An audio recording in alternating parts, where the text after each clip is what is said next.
இந்த ஒரு 70 years of friendship எப்படி அப்படின்றது வந்து எங்க எல்லாருக்குமே தெரியணும். நண்பர் நாங்கள் எதை எப்போ பார்த்தாலும் சினிமா அதை தவிர வேறு பேசுனது கிடையாது. ரொம்ப தூரத்துக்கு அப்புறம் ஒரு பரலாங்க ஒரு கரண்ட் கம்பம் தான் இருக்கும். அதனால் அந்த வெளிச்சத்தில் தான் எல்லாம் நின்று பேசுவாங்க. அதான் உங்க அட்டி மாதிரி அப்படியும் சொல்லலாம்.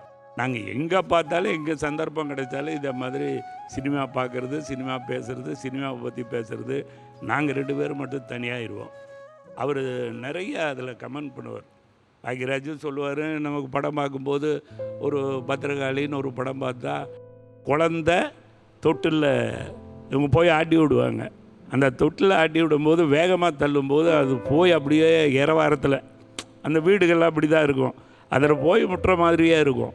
விசுவல் பிக்சரைசிங்கில் பார்த்தா அது இருக்கும். அப்போ பாக்யராஜ் என்ன படம் பார்த்துட்டு இருக்கும்போதே சொல்லுவான், அந்த அந்த இடத்துல அந்த இரவாரத்தில் அருவாமனைன்னு ஒன்று இருக்கு இல்லையா, அதை அங்கே சொருகி வச்சுருந்தா இன்னும் கொஞ்சம் பெட்டராக இருக்குமே. அது இல்லை. ஆனால் அந்த குழந்தைய வச்சு இது பண்ணும்போது குழந்தை உள்ளே இருக்குது. அப்படி போகும்போது அந்த இடத்துல அது அப்போவே அந்த சினிமா பார்க்கும்போது இதுக்கு பதிலாக இப்படி வச்சுருந்தா நல்லா இருக்கணும் அப்படி நாங்கள் அதை அந்த தொடர்பு இருக்கிறவங்க யாரும் இல்லை. அதனால் யாரும் எங்களை சினிமா பற்றி பேசினாவே ஒரு தப்பான ஆளாக தான் பார்ப்பாங்க.